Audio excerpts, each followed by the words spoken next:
सहनाववतु सहनौ भुनक्तु सह वीर्यं करवावहै तेजस्विनावधीतमस्तु मा विद्विषावहै। ओम शांति शांति शांति। ओम नमो भगवते वैवस्वताय मृत्यवे ब्रह्म विद्याचार्याय नचिकेतसे च। ओम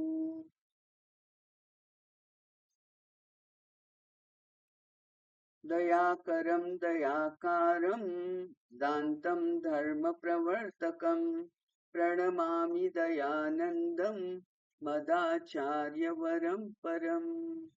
ओम श्री गुरुभ्यो नमः। हरिः ओम।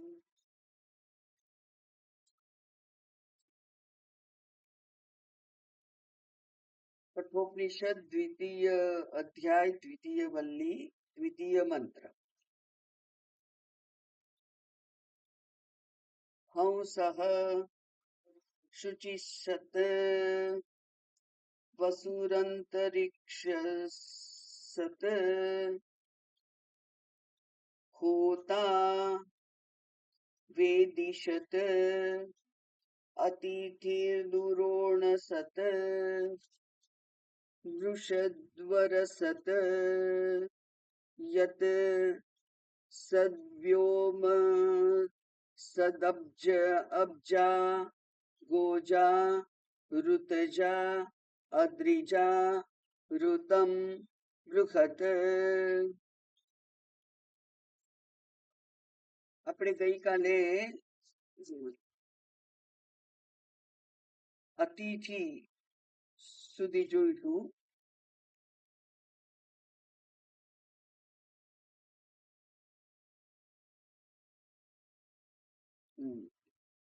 દુરોણ દુરોણ એટલે કળશ, અને કળશમાં સોમરસ પણ હોય, અને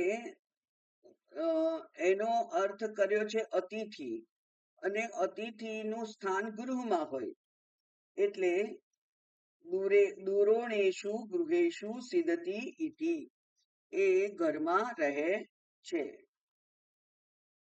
નૃષત નૃષુ એટલે મનુષ્યેષુ, મનુષ્યેષુ સીદતી ઇતિ નૃષત એટલે મનુષ્યોમાં વસે છે. કોણ મનુષ્યોમાં વસે છે? યહ. યહ એટલે આ જે આત્માની આપણે ચર્ચા કરી રહ્યા છે તે. વરસત વરસ એટલે વરેશુ, અને વર એટલે શ્રેષ્ઠ, એટલે એનો અર્થ થયો છે દેવેશુ સીદતી ઇતિ, એ દેવોમાં પણ વસે છે. ઋતસત ઋતસત એટલે ઋતમ સત્યમ યજ્ઞો વા. ઋતમના બે અર્થ થાય છે, એક થાય છે સત્ય અને બીજો થાય છે યજ્ઞ. તો એ સત્યમાં પણ છે અને એ યજ્ઞમાં પણ છે. યજ્ઞો વૈ વિષ્ણુ એવું કહીએ છીએ આપણે, એટલે યજ્ઞમાં અને સત્યમાં જે રહેનાર છે તે.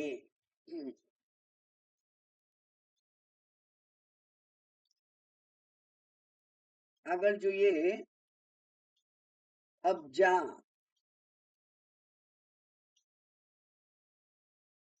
નહીં, વ્યોમ સત. વ્યોમ સત એટલે વ્યોમની, અને વ્યોમની એટલે આકાશે સીદતી ઇતિ વ્યોમ સત, એટલે જે આકાશમાં વાયુ વગેરે છે તે, અને સાથે સાથે આકાશ ચર એટલે કે પક્ષીઓ, ખેચર જેને કહેવાય છે. ખે એટલે આકાશ અને ખેચર એટલે પક્ષીઓ, એટલે જેઓ આકાશમાં ઉડે છે તે લોકો પણ આકાશમાં જ છે, એટલે એના પણ બંને અર્થ થાય. વ્યોમની એટલે આકાશે સીદતી ઇતિ વ્યોમ સત. અબજા અપ્સુ અપસુ સીદતી, બરાબર. અપસુ, અપમાંથી એટલે જળમાંથી, અપ એટલે જળ, જળમાંથી શંખ શુક્તિ મકરાદિ રૂપેણ જાયત ઇતિ. શંખ રૂપે જન્મે છે, શુક્તિકા રૂપે જન્મે છે, મકર વગેરે, મગર વગેરે જે કોઈ જળચર પ્રાણીઓ છે, એ બધા જ પ્રાણીઓ, એ બધા જ જે જળમાં જન્મે છે અને જળમાં જ રહે છે, જળમાં જ સમાઈ જાય છે, એ અબજા, એ પણ, એ રૂપે પણ એ જ પરમાત્મા છે. ગોજાહા, ગો, ગોના પણ ઘણા અર્થ થાય છે, પણ અહીંયા કહ્યું છે ગોજા એટલે પૃથ્વીમાં, ગો એટલે પૃથ્વી, ગોજાહા એટલે ગવી, ગવી એટલે પૃથિવ્યામ, ગવી એટલે ગાય પણ થાય, પણ ગવી એટલે અહીંયા કહ્યું છે પૃથ્વી. તો ગવી પૃથિવ્યામ, અને પૃથ્વીમાં અનાજ ઉગે એટલે વ્રીહી યવાદી રૂપેણ જાયતે ઇતિ, એટલે એ પૃથ્વીમાંથી અનાજ રૂપે જન્મે છે, એ જેને ઔષધિ કહેવાય. ઔષધિ અને વનસ્પતિ એમાં શું ફેર? તો એમ કહ્યું કે જે એક જ વાર ફળે એ ઔષધિ, એટલે કે ઘઉં થાય પછી ઘઉં લણી લે એટલે પછી ફરી એમાંથી ઘઉં થાય નહીં. એવી રીતે ઘઉં, ચોખા વગેરે જે કોઈ અનાજ થાય છે, એ અનાજ બધા જ વાવે પછી એક જ વાર ફળે અને પછી એ નકામા થઈ જાય. જ્યારે આંબા જેવા વૃક્ષ હોય એ દર વર્ષે ફળ આપે, એમ બે જુદા જ છે વનસ્પતિમાં. તો એ છે, એને ઔષધિ કે છે એટલા માટે. તો ગોજા પૃથિવ્યામ વ્રીહી યવાદી રૂપેણ ઇતિ. હવે ઔષધિ કેમ કે છે? કારણ કે ભૂખ નામનું એક રોગ છે, અને ભૂખ નામના રોગને જે મટાડે એ ઔષધિ. ઋતજાહા, ઋતજા એટલે ઉપર પણ ઋત આવ્યો, અહીંયા ફરીથી આવ્યો છે ઋતજા. એટલે ઋતજા એટલે જે અગ્નિ રૂપે છે તે, યજ્ઞમાં યજ્ઞના અંગો રૂપે જન્મે છે, યજ્ઞાંગ રૂપેણ, યજ્ઞના ઘણા બધા અંગો હોય, એટલે કે ઈંટો લાવવાથી માંડીને, ઈંટો બનાવવાથી માંડીને, ઈંટો પેલી બનાવે છે એ પેલા કાચી ઈંટો લાવે યજ્ઞ માટે, તો એ જે ઈંટો બનાવે તે એમાં પણ મંત્ર હોય, પછી એ લાવે પછી એને ગોઠવે ત્યારે એ પણ અંગ છે, એને ગોઠવી અને વેદી બનાવે, અને એ વેદી ઉપર જે કંઈ ચિત્રકામ કરે છે, આ બધા જ યજ્ઞના અંગો છે. એટલે યજ્ઞાંગ રૂપેણ જાયત ઇતિ. અદ્રિજા, અદ્રિજાહા પર્વતેભ્યો નદ્યાદિ રૂપેણ જાયતે ઇતિ. નદી વગેરે રૂપે પર્વતમાંથી જન્મે છે, એટલે એ પણ, એ પર્વત એટલે પણ કોણ છે? એ પણ પરમાત્મા છે, જે આત્મા છે. સર્વાત્માપી સન્ન, એ સર્વાત્મા છે.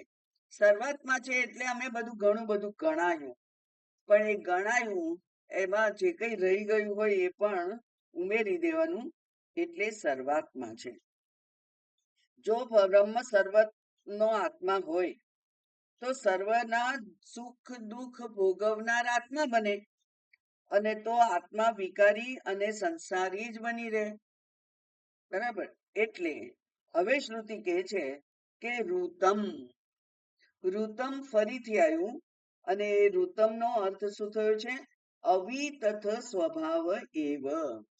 વિતથ એટલે જે સત્ય નથી તે, અવિતથ, અવિતથ એટલે એ મિથ્યા છે, એ સત્ય છે. વિતથ એટલે મિથ્યા અને અવિતથ એટલે સત્ય. એટલે આ બધા જે કઈ નામ રૂપો ગણાયા એ નામ રૂપો મિથ્યા છે, અને મિથ્યા હોવાને કારણે એમના દ્વારા જે કંઈ પાપ પુણ્ય થાય છે, ભોગ થાય છે, એ પણ મિથ્યા જ બને. કારણ કે આમ પણ પાપ પુણ્ય એનાથી શરીર મળે છે. શરીર સત્ય છે? શરીર સત્ય નથી. શરીરથી થતા જે કંઈ કર્મો હોય એ સત્ય છે? ના, એ પણ સત્ય નથી. કારણ કે આત્મા તો અવિકારી છે, એ તો કંઈ કરતો જ નથી. પણ શરીર તો બધું કરે છે. તો શરીર બધું કરે છે એનો અર્થ કે શરીર મિથ્યા છે, અને જે કંઈ એના વડે થાય છે તે પણ મિથ્યા છે. મિથ્યા જો હોય કર્મ બધા, તો એ કર્મથી ઉત્પન્ન થયેલા જે પાપ પુણ્ય હોય એ પણ મિથ્યા હોય. અને એ મિથ્યા પાપ પુણ્યમાંથી જે જન્મે એ પણ મિથ્યા હોય. એટલે જન્મ જ મિથ્યા છે, મૃત્યુ મિથ્યા છે. જન્મ અને મૃત્યુ દરમિયાન જે કંઈ થાય તે બધું મિથ્યા જ છે. અને એટલે આ બધા જ ના નામ ગણાયા કે અહીંયા અહીંયા અહીંયા આત્મા છે, સર્વાત્મા છે. તો જો સર્વાત્મા હોય, બધા રૂપે એ જ હોય, તો એ બધા જે કંઈ કરે તે આત્મા જ કરે છે એવું કહેવાય. યહ કહ્યું છે, કારણ કે ત્યાં બરાબર એને નથી કહ્યું, યહ કહ્યું છે આગળ. એટલે યહ એ કોણ હોય? તો કે છે કે એ તો આત્મા છે. અને જો આત્મા બધું કરતો હોય તો પાપ પુણ્ય પણ એ જ કરે છે. તો એવું ના થાય. એટલા માટે અહીંયા કે છે કે સર્વાત્મા પી, એ સર્વાત્મા છે છતાં પણ ઋતમ એટલે કે અવિતથ સ્વભાવ એવ. વિતથ એટલે મિથ્યા અને અવિતથ એટલે સત્ય. એટલે ઋતમ એટલે સત્યમ. એ સત્ય સ્વભાવનો છે, સત્ય છે, અવ્યભિચારી છે. એટલે પ્રપંચ આખો મિથ્યા છે, પણ એનો આત્મા હોવા છતાંય બ્રહ્મ તો સત્ય છે. સર્વ પ્રપંચનું અધિષ્ઠાન આત્મા છે, અને પ્રપંચ મિથ્યા છે, પણ પ્રપંચનું અધિષ્ઠાન આત્મા સત્ય છે. એટલે એ પ્રપંચ છે એ આ અધિષ્ઠાન ઉપર અધ્યારોપિત છે. જેમ રજ્જુ ઉપર સર્પ અધ્યારોપિત છે. આપણો ભ્રમ છે. આપણે જ એ સર્પનું સર્જન કરેલું છે. શેમાંથી? ડરમાંથી. આપણે જ ડરમાંથી એનું સર્જન કર્યું છે સર્પનું. અને પછી સર્પથી ગભરાઈએ છીએ. અને એવું થાય છે ને, આપણે જ સર્જન કર્યું ને આપણે જ ગભરાઈએ. જેવી રીતે સ્વપ્નમાં વાઘ આવ્યો અને આપણે દોડીએ અને આપણે ગભરાઈએ. તો સર્જન શું કામ કર્યું? સર્જન આપણા કરવાથી થતું નથી. સર્જન સંસ્કારને વશ છે, થાય છે. અંદર પેલો એક ભય પડેલો હતો, એ ભયને સૂક્ષ્મ રીતે વ્યક્ત કરવા માટે સ્વપ્ન એ માધ્યમ બને છે. અને આપણે જ વાઘ બનાવ્યો, અને એ વાઘથી આપણે જ ડરીએ, અને ડરી અને પછી પડી જઈએ, એટલે પછી જાગી જઈએ, અને પછી વાઘ હતો નહીં, ડર રહેતો નથી. એટલે આ આત્મા અધિષ્ઠાન રૂપ છે અને પ્રપંચ. આજે જ મેં ભાગવતમાં વાંચ્યું, જડ ભરત અને રઘુગણનો સંવાદ. એક આપણે જ ખરેખર સત્ય શું છે? સત્ય માત્ર આત્મા છે, ચેતન છે. સત્ય માત્ર ચેતન છે. એ ચેતન આત્મા આ પ્રપંચથી ઉત્પન્ન થયેલા દેહને સંચરિત કરવા માટે અનુગ્રહ કરી અને અંદર આવે છે. અને આવે છે અંદર, પ્રપંચને કામ કરાવે છે, પણ પોતે એમાં સંડોવાતો નથી. તો ખરેખર જડભરતજી કહે છે કે આ ઉપાધિ તું સત્ય માને જ છે. શું કામ? કઈ ઉપાધિ? શરીરની ઉપાધિ. શરીરની ઉપાધિ જ સત્ય નથી. તો શરીરને થતા કોઈ પણ અનુભવો, એને કરવાના કોઈ પણ કાર્યો અથવા જેને કર્તવ્ય કર્મ કહીએ તે, એ પણ સત્ય નથી. સુકમ સંડોવાય છે એમાં. શરીર મળ્યું છે, શાંતિથી બેસી રહે એક જગ્યાએ અને પ્રારબ્ધનો ક્ષય કરી દે. જેવી રીતે મૃગના શરીરમાં મેં કરેલ, મૃગના શરીરમાં હતો તો પણ એ મૃગના જંગલમાં ફરવું, રખડવું, લોકોના એટલે કે ટોળાઓમાં ભળવું, તો કઈ નહોતું કર્યું. એક જગ્યાએ બેસી રહ્યું હતું અને એક જગ્યાએ બેસી અને એમ કહેવાય છે કે અડધું જળમાં હતું એ, અને એવી રીતે બેસી રહી અને એને પ્રારબ્ધનો ક્ષય કરી નાખ્યો. એટલે ખાવું પીવું કશું અનિવાર્ય નથી, જેને જૈન લોકો સંથારો કહે છે. બસ બેસવાનું ખાલી, અને એવી રીતે શું કરવાનું? આ પ્રારબ્ધનો ક્ષય કરી દેવાનો. શરીર મળ્યું છે પૂર્વના પાપ પુણ્યને કારણે, પણ હવે મારે એ પાપ પુણ્યના અનુભવમાં કે નવા પાપ પુણ્ય કરવામાં સંડોવાવું જ નથી, એવો નિશ્ચય કરતું. એટલે આ ઉપાધિ રાજા થયો છે, અને રાજા પાછો પેલા કહારોને એટલે કે પાલખીમાં બેસીને કહારોને કષ્ટ આપી અને કોઈ ગુરુની શોધમાં નીકળ્યો છે, ગુરુ પાસે જાય છે. શેના માટે? આત્મજ્ઞાન પ્રાપ્ત કરવા માટે. શું કામ એમ કરે છે? એટલે તને આ જ્યાં સુધી ઉપાધિને તું સત્ય માને છે, સંસારને સત્ય માને છે, ગુરુ શિષ્યને સત્ય માને છે, શિક્ષણ અને ગ્રહણ એને સત્ય માને છે, ત્યાં સુધી તારો ઉદ્ધાર થવાનો જ નથી. એટલે એટલી બધી આ જેને કહેવાય પરાકાષ્ઠાનો સંવાદ છે કે જોઈને વિચલિત થઈ જવાય.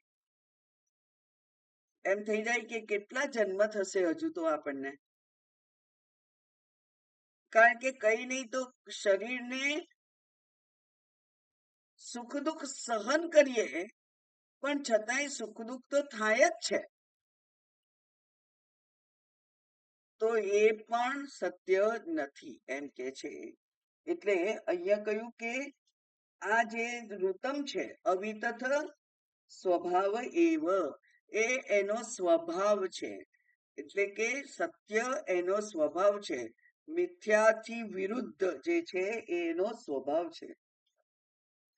અને બૃહત, બૃહત એટલે મહાન, એ મહાન છે.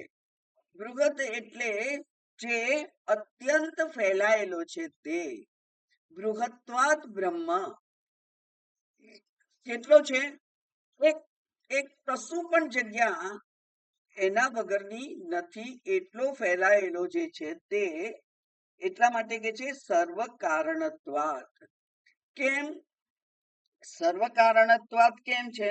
તો કે છે સર્વનું કારણ છે, અધિષ્ઠાન છે. એટલે એ વિવર્ત કારણ પણ છે અને પરિણામી કારણ પણ છે. જે જગત તમને અનુભવાય છે એનું પણ કારણ એ જ છે, અને જે મિથ્યા લાગે છે એટલે કે જાગ્રતનું જે જગત છે એને પરિણામી કારણ કહેવાય, અને સ્વપ્નનું જે જગત છે એ વિવર્ત કારણ છે, વિવર્ત છે, વિવર્ત જગત છે. એટલે જે ખરેખર અનુભવાતી, જાગ્રતમાં અનુભવાતી સૃષ્ટિ અને સ્વપ્નમાં અનુભવાતી સૃષ્ટિ, એ બંને પરિણામી અને વિવર્ત બંને કારણો એના એક કોણ છે? તો કે છે એનું અધિષ્ઠાન આત્મા છે. કેવી રીતે આત્મા હોઈ શકે? કારણ કે આત્માની હાજરી વગર જાગ્રતના અનુભવો પણ ના થઈ શકે, અને સ્વપ્નનું સર્જન અને સ્વપ્નના અનુભવો પણ આપણે કરી શકીએ નહીં જો જીવતા ના હોઈએ તો. એટલે કે જીવંત આત્મા ના હોય તો આ જાગ્રતનું પરિણામી કારણ અને પરિણામી સૃષ્ટિ અને સ્વપ્નની વિવર્ત સૃષ્ટિ બેમાંથી કોઈ પણ એના વગર અનુભવી શકાય નહીં. એટલે એ બંનેનું એક કારણ છે. યત અપી આત્મા યદ અપી આદિત્ય એવ, જે આદિત્ય પણ છે, જેની ચર્ચા આપણે ગઈકાલે કરી લીધેલી છે, તે યદ અપી આદિત્ય એવ એ સૂર્ય રૂપે પણ એને ગણાય છે, કહેવાય છે. એવ કેવી રીતે? મંત્રેણ ઉચ્યતે, મંત્ર દ્વારા એવું કહેવાયું છે. કોના મંત્ર દ્વારા? જે પેલો બીજા વેદમાં છે એ મંત્ર દ્વારા કહેવાયું છે. મંત્રેણ ઉચ્યતે તદાપી અસ્ય આત્મ સ્વરૂપમ, એ આદિત્ય પણ આત્મ સ્વરૂપ જ છે. આદિત્ય કેવો છે? એ પણ આત્મ સ્વરૂપ છે.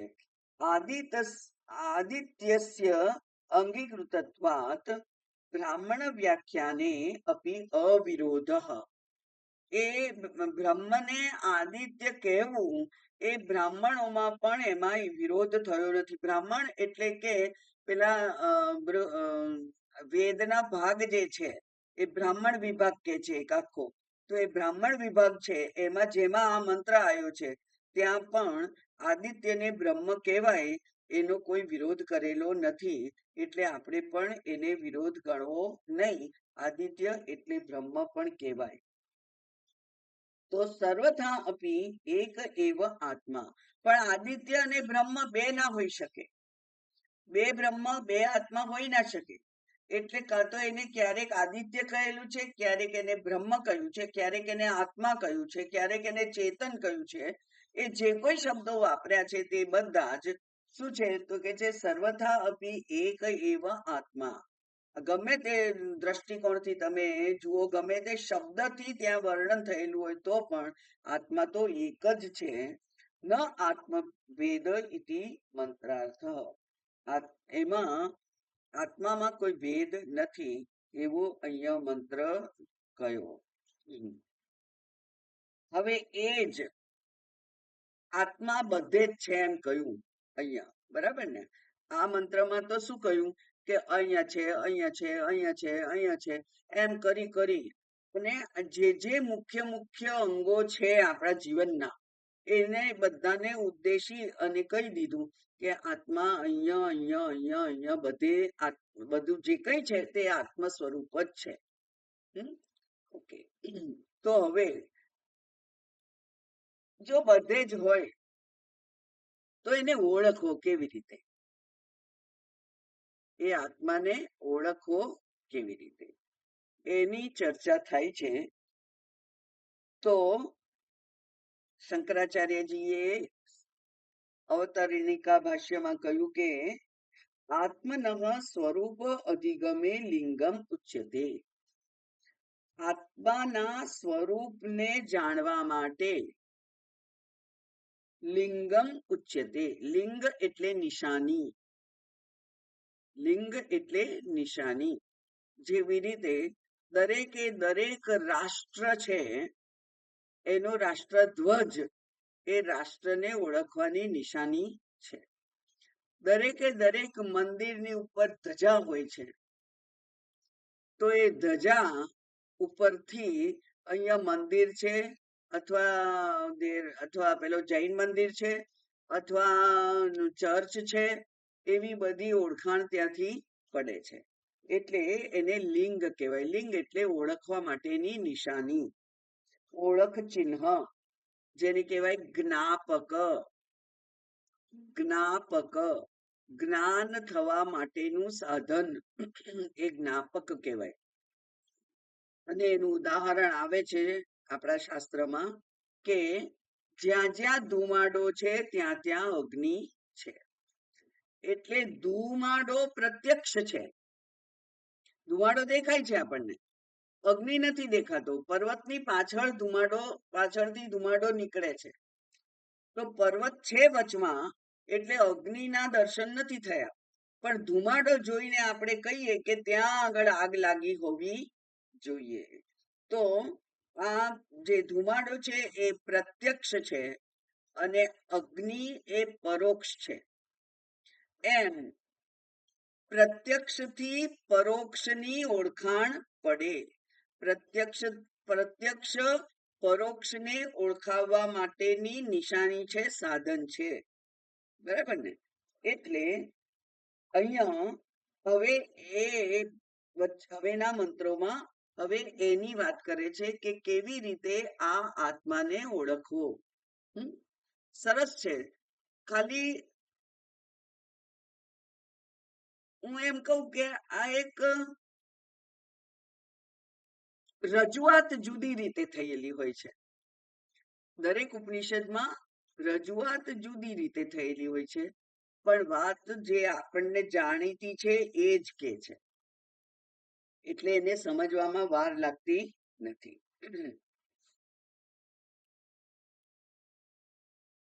ઊર્ધ્વં પ્રાણમુન્નયતિ અપાનમ પ્રત્યગસ્યતિ મધ્યે વામનમાસીનમ વિશ્વે દેવા ઉપાસતે. ઊર્ધ્વં પ્રાણમુન્નયતિ અપાનમ પ્રત્યગસ્યતિ મધ્યે વામનમાસીનમ વિશ્વે દેવા ઉપાસતે. અહીંયા યહ એવું સમજી લેવાનું છે મંત્રના પહેલા. યહ જે, બરાબર, કારણ કે આત્માને જાણવા માટેના લિંગ નિશાની આપણને આ મંત્ર દ્વારા શાસ્ત્ર જણાવવા માંગે છે. તો જે એ સાંભળી લો. તો પછી જે આમ આમ કરે છે તે એને આત્મા કહેવાય. બરાબર. પેલો જે કારમાં સ્ટીયરિંગ જ્યાં હોય એ જગ્યા પર બેઠેલો છે તો એને શું કહેવાય? એને ડ્રાઈવર કહેવાય. બરાબર ને? તો એ સમજી લેવાનું છે. અહીંયા કે છે યહ, પછી ઊર્ધ્વમ. એટલે આપણે આ જે મંત્ર છે એને આપણે એનાથી જ શરૂ કરીએ, ભાષ્યથી જ. યહ ઊર્ધ્વમ. ઊર્ધ્વમ એટલે હૃદયાર્થ. હૃદયમાંથી, હૃદય એટલે અહીંયા ફેફસામાંથી, કારણ કે પ્રાણની વાત કરે છે. તો ઊર્ધ્વમ એટલે કે નીચે ફેફસામાંથી, પ્રાણમ એટલે પ્રાણ વૃત્તિ, અને પ્રાણ વૃત્તિ એટલે પ્રાણ એટલે વાયુ. જે સમષ્ટિમાં વાયુ કહેવાય છે એને વ્યષ્ટિમાં પ્રાણ કહેવાય છે. શ્વાસોશ્વાસ એવું જેને કહીએ છીએ આપણે તે. તો પ્રાણ વૃત્તિ એટલે વાયુ, અને વાયુને શું કરે છે? ઉન્નયતિ, ઊર્ધ્વમ ગમયતિ, ઉપર લાવે છે. એને કહેવાય પ્રાણ. એટલે એને કહેવાય પ્રાણ. નીચેથી જે ઉપર આવે એને કહેવાય પ્રાણ.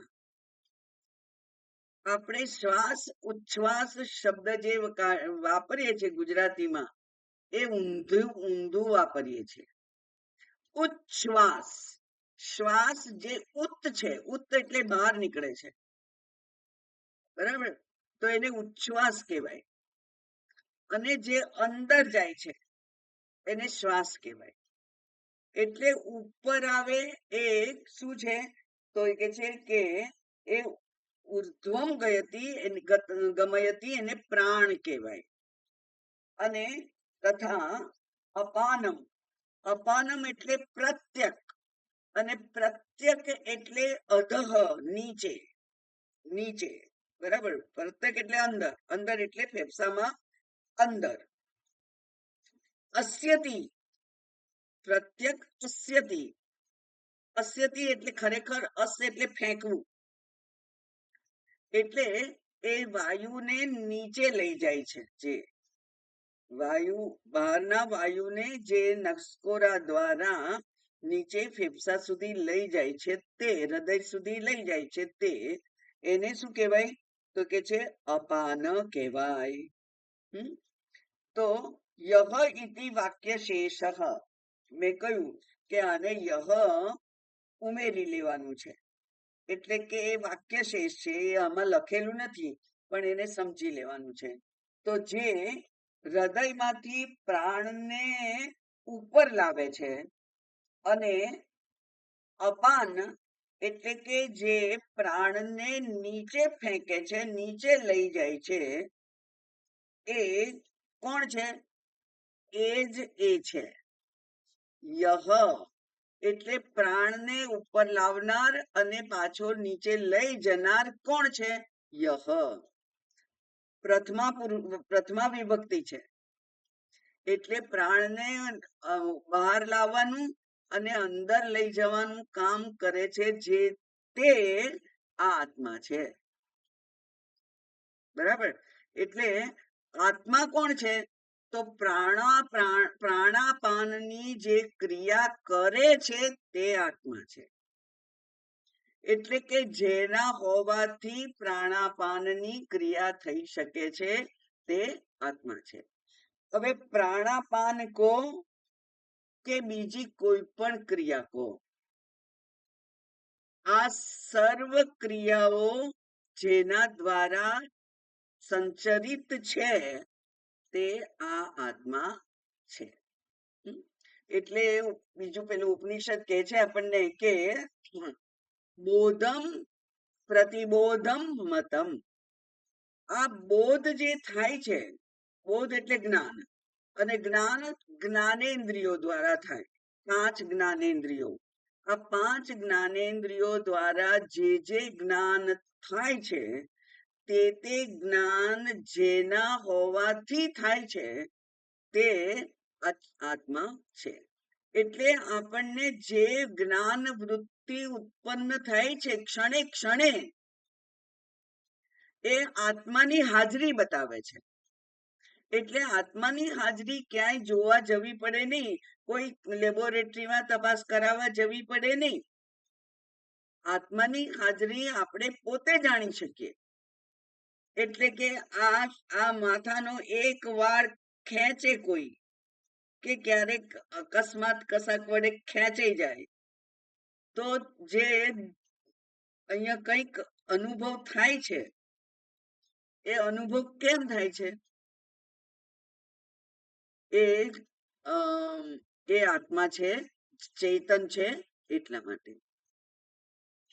આપણે અગરબત્તી ભગવાનને કરવા માટે કરી, બરાબર, ભગવાનને એ ધૂપ અર્પણ કર્યો, પછી મૂકી દીધો એક જગ્યાએ, અને બીજી બધી ક્રિયાઓ કરતા ક્યારેક અટકી ગયો અહીંયા, તો અહીં જરીક દુખે છે, બળી જાય છે ને, એક ટપકું એક દાજી જવાય છે.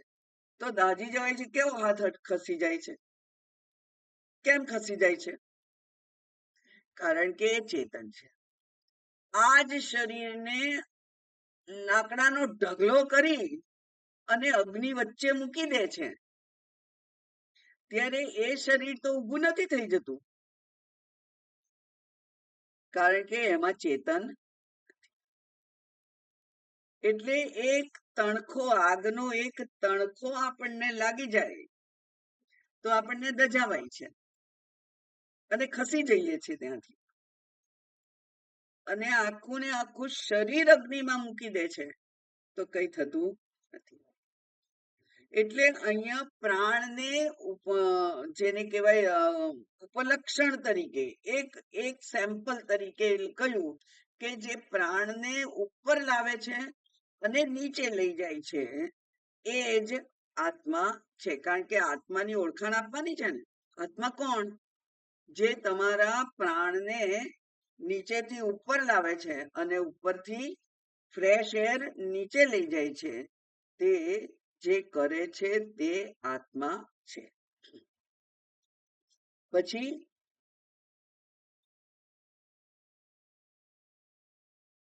તમ તે આત્માને મધ્યમાં એટલે ક્યાં? હૃદય પુંડરીકાકાશે એ હૃદય પુંડરીક, પુંડરીક એટલે કમળ. અને આપણને ખબર છે ગઈ વખતે જોયું હતું કે કમળ જેવો એનો બીડાયેલા કમળ જેવો જેનો આકાર હોય એ પુંડરીક છે. અને એમાં વચ્ચે જે જગ્યા હોય એમાં એ રહે છે. અંગુષ્ઠ માત્ર એવું કહ્યું હતું તે એની જ વાત હવે આવવાની છે. એ કે છે આસીનમ, પુંડરીકાકાશે આસીનમ, ત્યાં છે. એટલે એ કેવો છે તો કે છે બુદ્ધૌ અભિવ્યક્ત, બુદ્ધિમાં પ્રકાશે છે.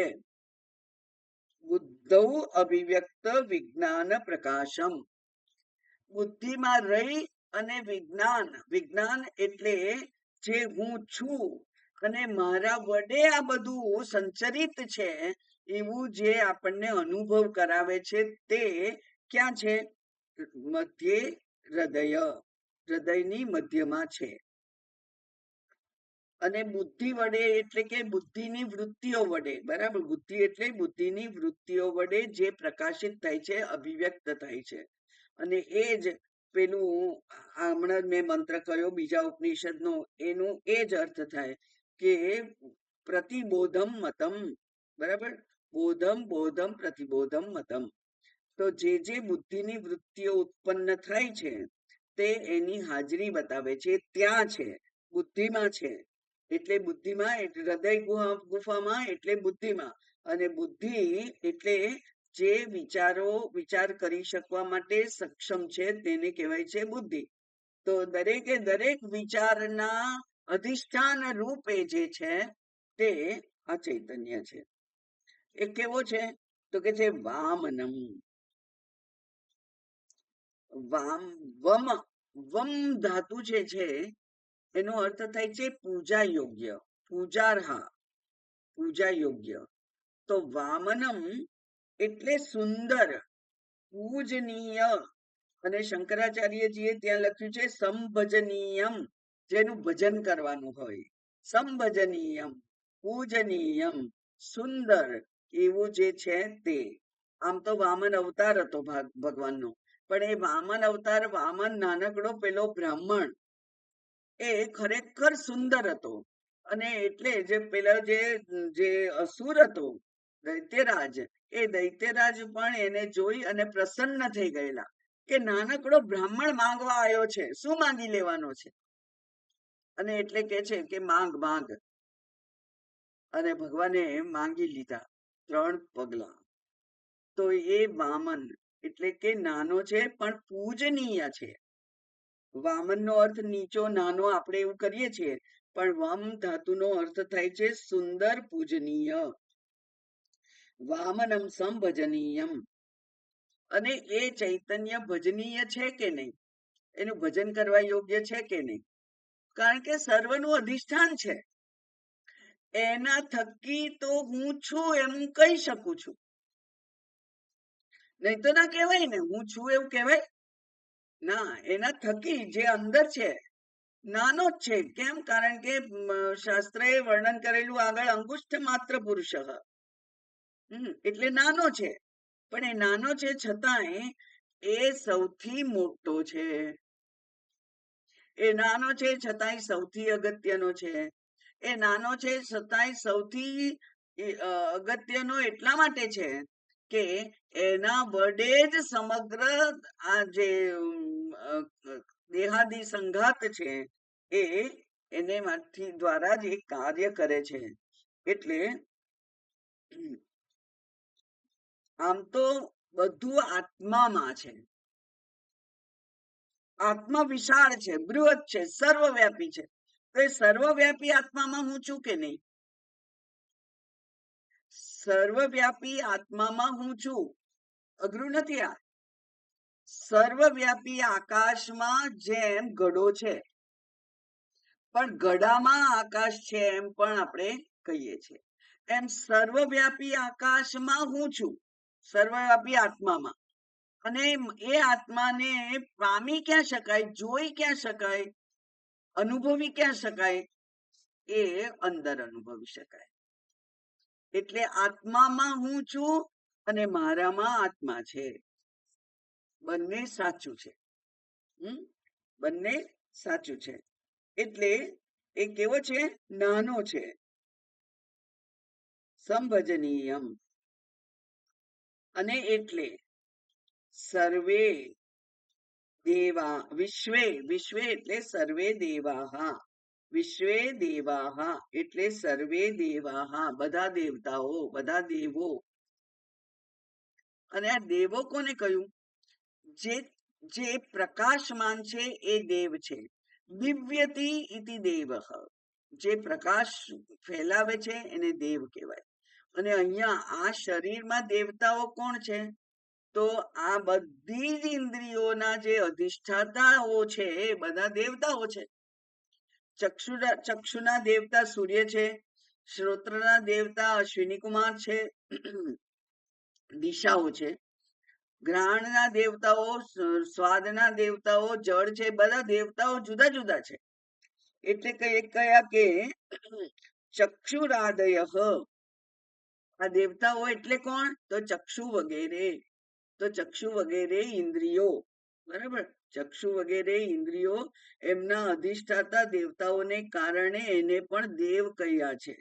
એટલે એ દેવ અને એ બધા જ પ્રાણાહ રૂપાદિ વિજ્ઞાનમ, ચક્ષુ વગેરે પ્રાણા, કારણ કે પ્રાણથી જ એમને શક્તિ મળે છે.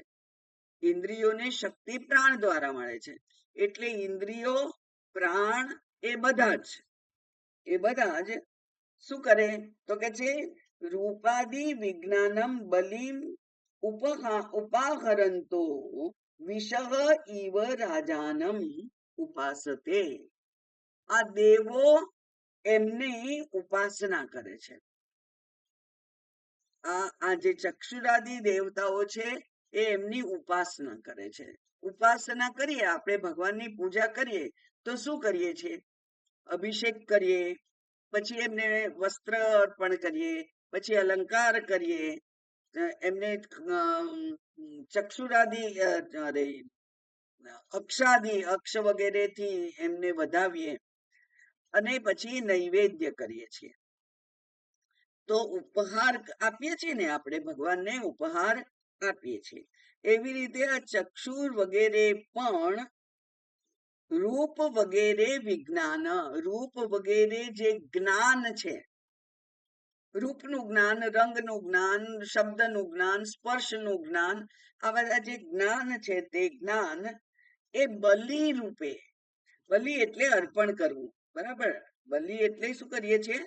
અર્પણ કરીએ છીએ. પેલા યજ્ઞમાં બલિ કરવામાં આવે છે, એટલે કે કોઈ પશુને અર્પણ કરવામાં આવે છે.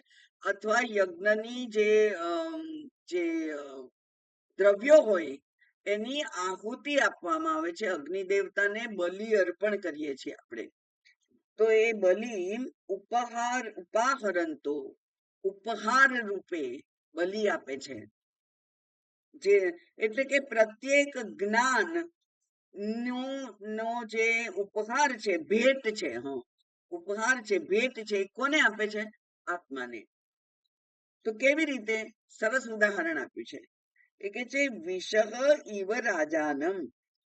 વિષહ એટલે વિત્ત ધાતુ છે, અને વિત્ત નો અર્થ થાય છે વિષવ, અને એટલે કર્મચારીઓ, નોકરો, એમ્પ્લોઈઝ, એ બધા.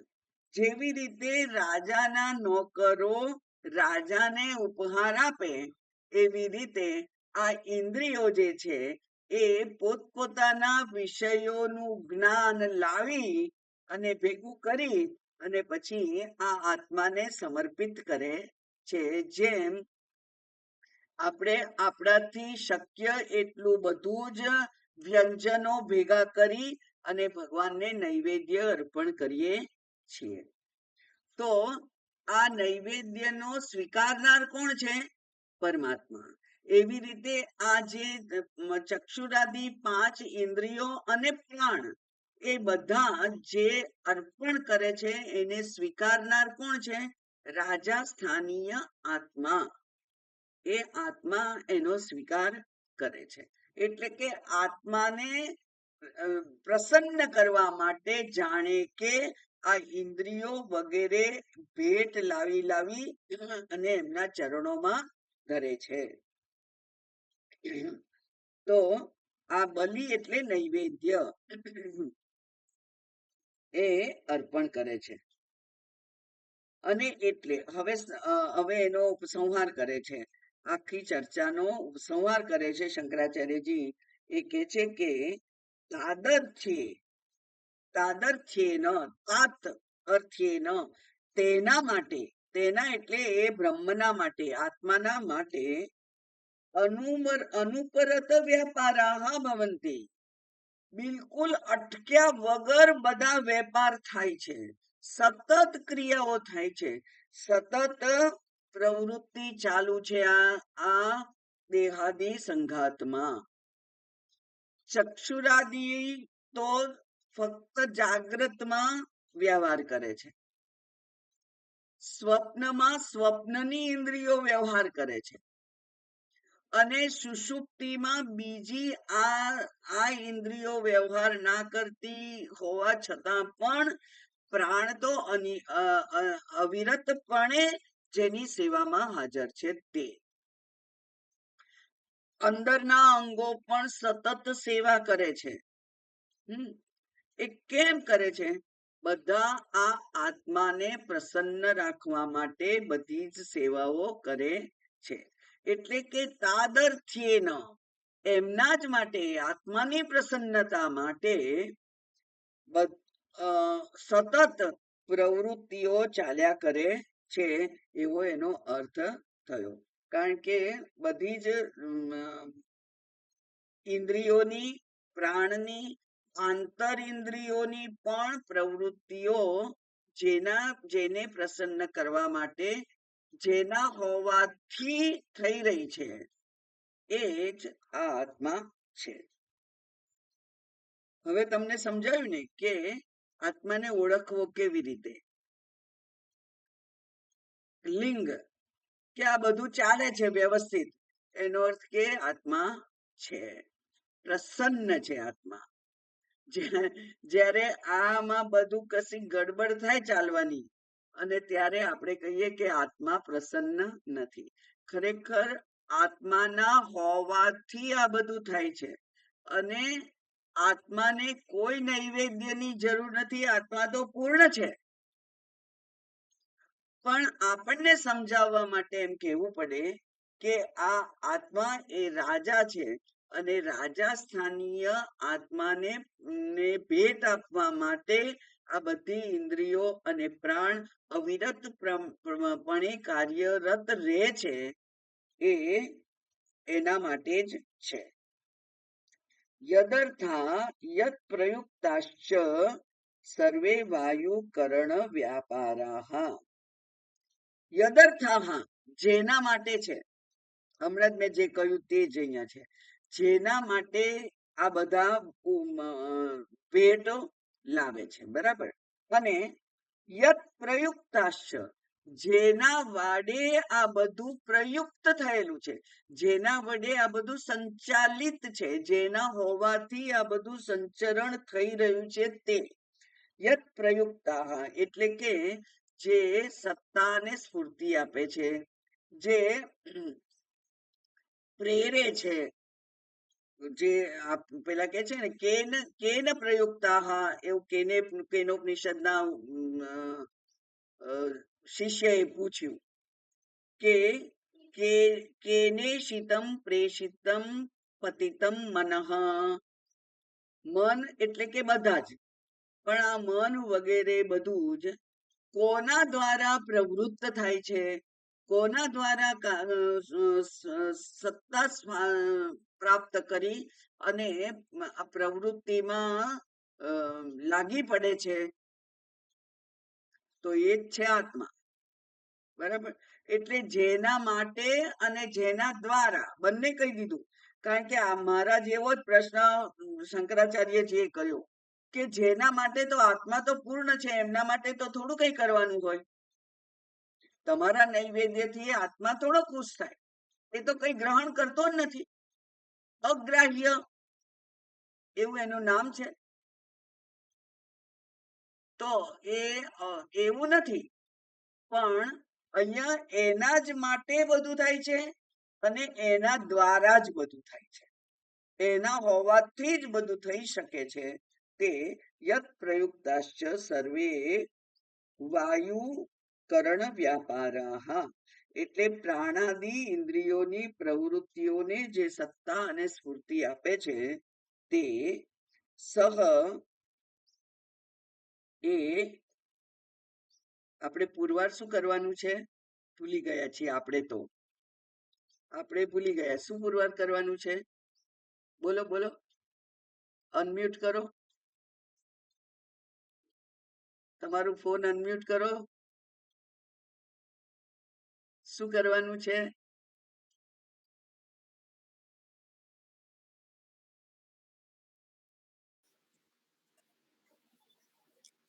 આત્મા તો આત્મા સર્વત્ર છે એમ. સર્વત્ર એનાથી છે. એને આપણે સર્વત્ર જે ચૈતન્ય છે એ હું જ છું. હા, સર્વત્ર જે ચૈતન્ય છે એ હું જ છું. મારામાં ચૈતન્ય અને સર્વત્ર ચૈતન્ય. આપણે ભૂલી ગયા છીએ મૂળભૂત વાત. પેલું પૂર્ણ છે. પૂર્ણ છે. અચ્છા, પછી નથી. પેલું કે છે ને અણુ અણિયાર મોતો મણિયાર.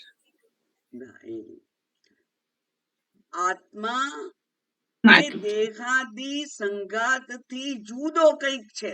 જુદું એક તત્વ છે. દેહાદી સંઘાત માનું એક નથી. એટલે દેહાદી સંઘાત કારણ કે બધું પ્રવૃત્તિ કરે છે. પ્રવૃત્તિ તો બધા કરે જ ને. આપણે આત્માને જાણે કે છે એમ ધારી લીધું છે. વી હેવ ટેકન આત્મા ફોર ગ્રાન્ટેડ. એના કોઈ મહત્વ નથી આપતા. આપણે હું કરું છું એમ કહીએ છીએ. પણ આત્માના હોવાથી આ જડ જે સંઘાત છે એ ચેતનવાન બને છે એવું કહેવાનું છે. અને એટલે દેહાદી સંઘાતથી અન્ય એક તત્વ છે જે આત્મા છે. એટલે આ દેહાદી સંઘાતનું જે જડત્વ છે એ જડત્વ એને વારંવાર યાદ કરાવે છે શાસ્ત્ર આપણને, કે આ દેહાદી સંઘાત જેમાં તારી બહુ જ મમતા છે, અહમ મમ એ છે, એ તો જડ છે. એમાંથી બુદ્ધિ હટાવવાની છે. અને એ જડ સંઘાત જેના વડે જેના દ્વારા કાર્યશીલ થયો છે તે આત્મા છે. એ ભજનીય છે, એ સુંદર છે, એ હૃદયસ્થ છે. એને બુદ્ધિમાં જોવાનો છે. એને પેલી વૃત્તિઓ દ્વારા ઓળખવાનો છે. કારણ કે વૃત્તિ પણ જડ છે. મન જડ છે એટલે મનની વૃત્તિઓ પણ જડ છે. અંતઃકરણ જડ છે એટલે અંતઃકરણમાં પડતું પ્રતિબિંબ પણ જડ છે. જીવ પણ ઉપાધિ છે. એટલે જીવત્વ, જીવાત્મા જેને કહીએ એ જીવાત્મા સત્ય નથી, પ્રતિબિંબ છે. અને અરીસાનું પ્રતિબિંબ, અરીસો તૂટી જાય, આપણા હાથમાંથી પડી જાય અને પ્રતિબિંબના ટુકડે ટુકડા થઈ જાય તો આપણા ટુકડા થઈ જાય છે? નથી થતા ને. એટલે પ્રતિબિંબ કરતા હું જુદો છું એમ કહેવા માટે. અને એટલા માટે અહીંયા કે છે કે આ પ્રાણ વગેરે ઇન્દ્રિયો વગેરે જેને ઉપહાર લાવીને આપે છે, એ જ્ઞાન રૂપે ઉપહાર લઈને આપે છે તે, અને તે પ્રવૃત્તિઓ જેના દ્વારા સંચરિત છે તે, એ આત્મા છે. કારણ કે આત્માની ઓળખાણ પાડે છે. એટલે કે જેમાં આપણી દોષ દ્રષ્ટિ ખૂંપી ગયેલી છે, હું ચેતન એવી જે દોષ દ્રષ્ટિ ખૂંપી ગયેલી છે, એને આ શાસ્ત્ર હવે દૂર કરવા માંગે છે. એટલે કે છે કે યદર્થાહ યત પ્રયુક્તાશ્ચ, જેના યત એટલે જેના વડે, જેના માટે આ ઉપહાર છે, અને એ ઉપહાર લાવવાની પ્રવૃત્તિનો જે પ્રેરણા સ્ત્રોત છે તે સર્વે વાયુકરણ વ્યાપારાહ, એ બધા જ વાયુ અને કરણ એટલે બીજી ઇન્દ્રિયો, એના જે વ્યાપાર છે તે એની પ્રવૃત્તિ છે તે એક વસ્તુ. સહ અન્ય સિદ્ધ ઇતિ વાક્યાર્થ. સહ એટલે સહ આત્મા, અન્ય બીજો છે, આ વેપાર કરનાર જે છે એના કરતા જુદો છે, એવું સિદ્ધ થયું, એવો અહીંયા અર્થ છે. એટલે કે અહીંયા દેહાદી સંઘાતથી આત્માને જુદો છે એવું પુરવાર કરવાનો હેતુ છે. બરાબર, કારણ કે ઓળખવાનો કેવી રીતે, આ શરીરના એક અંગ તરીકે નથી ઓળખવાનો એને, કારણ કે આપણે તો માનીએ કે આ જુએ, આ જોઈ શકે એ ચક્ષુ, બરાબર, જોઈ શકે એ ચક્ષુ, પણ જોઈ શકવાનું સામર્થ્ય જેના દ્વારા છે એ તો આત્મા છે. એટલે ચક્ષુ જોવા માટેનું સાધન માત્ર છે, કરણ માત્ર છે, પણ એ કરણને સત્તાને સ્ફૂર્તિ આપનાર, પ્રેરણા આપનાર, એને પેલા એક જ્ઞાન સાથે જોડનાર જે એક છે તે, બરાબર, વિદ્યુતનો વાયર, એ જે છે એ આત્મા છે. એનો અર્થ કે ચક્ષુનું સામર્થ્ય જોવાનું નથી, ચક્ષુનું સામર્થ્ય જોવાનું નથી, પણ ચક્ષુ જડ છે અને એનાથી જુદો એક તત્વ છે જે આત્મા છે, જે આ ચક્ષુને જોવા માટેનું સામર્થ્ય આપે છે. એટલે આત્મા શરીરથી જુદો છે એમ કહેવાનું અહીંયા એનો હેતુ છે.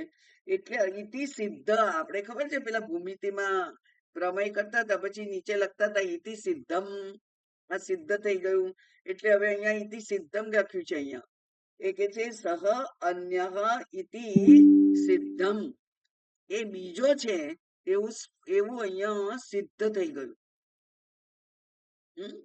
બરાબર.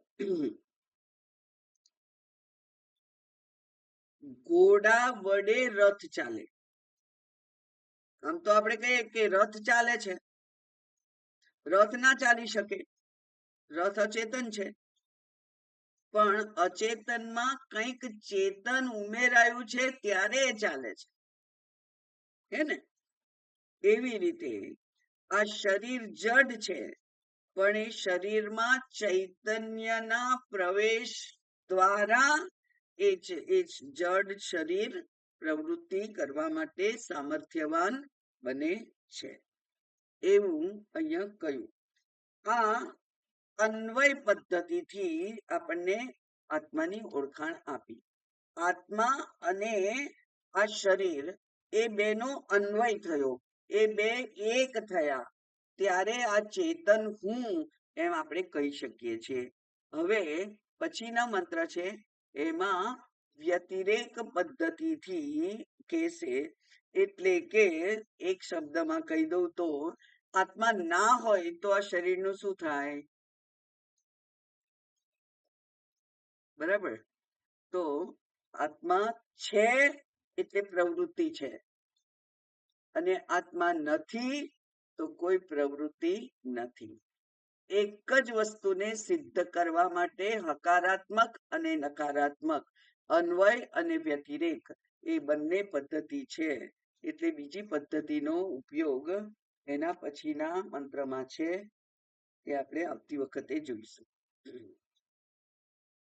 ઓમ પૂર્ણમદ પૂર્ણમિદમ પૂર્ણાત પૂર્ણમુદચ્યતે પૂર્ણસ્ય પૂર્ણમાદાય પૂર્ણમેવાવશિષ્યતે ઓમ શાંતિ શાંતિ શાંતિ. હરિ ઓમ. શ્રી ગુરુભ્યો નમઃ. હરિ ઓમ.